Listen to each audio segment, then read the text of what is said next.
Misteri jasad wanita dalam karung di Tanara, Serang, Banten akhirnya terungkap. Korban dibunuh suaminya lantaran selalu menghina dan malas menyusui anaknya.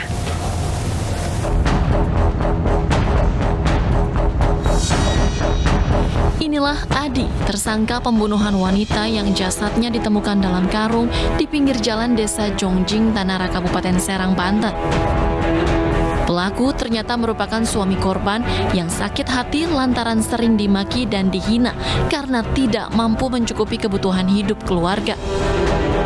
Selain itu, pelaku juga kesal lantaran korban malas menyusui anaknya yang masih bayi. Pembunuhan ini terungkap setelah pelaku diketahui membawa karung besar dan terekam CCTV saat melintas di jalan raya. Pelaku membunuh istrinya di rumah kontrakan. Korban yang sedang tidur dibekap hingga tewas. Pelaku lalu memasukkan jasad korban ke karung besar yang disertai barang bekas untuk menyamarkan, lalu membuangnya di tepi jalan Desa Jongjing. Hubungan dengan pelaku dengan korban ini sebenarnya masih hubungan saudara sepersusuan antara paman dengan keponakannya sendiri.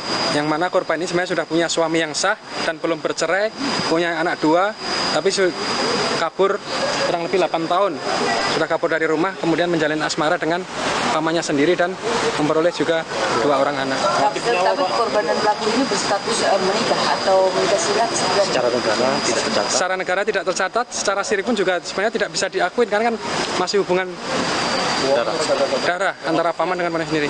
Motifnya sakit hati karena dibilang laki-laki tidak mampu menafkahi, kemudian bayinya nangis suruh nyusuin, si istri tetap diam-diam saja, cuek saja, makanya timbul niatan untuk dilakukan pembunuhan. Polisi menyita barang bukti berupa karung plastik, kasur bayi, kain bekas, 1 sepeda motor, kasur kapuk, sarung bantal, dan tali. Akibat perbuatannya, pelaku dijerat pasal pembunuhan dengan ancaman hukuman 15 tahun penjara.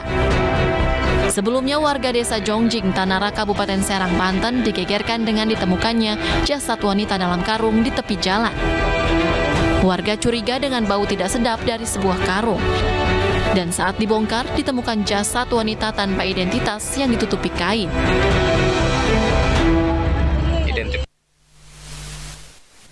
Pemirsa, sudah bergabung bersama kami Kombes Pol Sinto Silitonga, Kabid Humas Polda Banten. Selamat siang, Pak Sinto. Selamat siang, Mbak. Baik, Pak Sinto, berdasarkan hasil pemeriksaan terbaru, apa motif dari pembunuhan ini? Apakah hanya murni karena kesal dengan istrinya atau justru ada motif lain di balik itu, Pak? Ya, sesuai dengan fakta hukum yang telah dikumpulkan oleh penyidik, maka disimpulkan bahwa motif terutama adalah sakit hati dan emosi yang sudah memuncak dari beberapa peristiwa sebelumnya, umpatan dan makian dari sang korban kepada pelaku yang ketika Jumat pukul 01.50 direalisasikan dengan membunuh korban, membekap menggunakan kasur. Seperti itu, Mbak. Baik, aksi ini sudah direncanakan oleh pelaku atau terjadi spontan, Pak? Ya, kami menyimpulkan bahwa aksi terjadi secara spontan karena pada kasuistis pukul 01.50 sesungguhnya sang anak ketika menangis dipersepsikan untuk membutuhkan ASI dan kemudian meminta supaya korban menyusui sang anak. Jadi tidak ada unsur perencanaan dalam pembunuhan itu, sehingga pasal yang diterapkan adalah pasal 338 KUHP. Demikian. Baik, Pak Sinto, setelah pelaku ini membunuh korban dan membuang jasadnya, apa yang dilakukan pelaku? Apakah sempat kabur atau justru menyerahkan diri terkait kasus ini? Ya, ini memang yang menjadi concern bagi kami ya, karena pada saat pasca melakukan Jumat tanggal 29 Juli sekitar pukul 01.50, jenazah itu masih berada di dalam rumah lebih dari 24 jam. Dan ketika kami bertanya apakah sang anak perempuan, anak pertama dari pasangan ini mengetahui, pelaku mengatakan sang anak mengetahui. Jadi ada efek traumatis bagi sang anak. Dan pelaku sendiri tidak melaporkan informasi apapun terhadap keluarganya, apalagi ke pihak kepolisian. Pada saat penangkapan hari Senin tanggal 1 Agustus 2022 sekitar pukul 10.00, artinya berselang 2 kali 24 jam pasca ditemukan mayat di tepi jalan, pelaku juga berada di rumah, di kontrakan itu, dan aktivitas seperti biasa. Nah ini juga yang agak mengejutkan bagi kami, ternyata sang anak perempuan juga diajak oleh pelaku ketika karung goni berisi jenazah itu dibawa dan dibuang ke pinggir jalan yang ada di Kecamatan Tanara, Kabupaten Serang, seperti itu.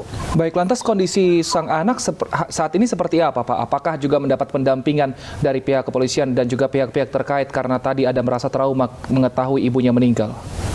Ya, tentu saja ya, concern kami tidak hanya kepada pertanggungjawaban pidana dari si pelaku itu sendiri, tetapi bagaimana recovery psikologi terhadap sang anak. Maka sejak kemarin memang dari tim Polwan, tim psikologi juga sudah mendampingi anak karena tidak ada yang diserahkan untuk pendamping perawatan pada pasca pelaku ditangkap hari Senin.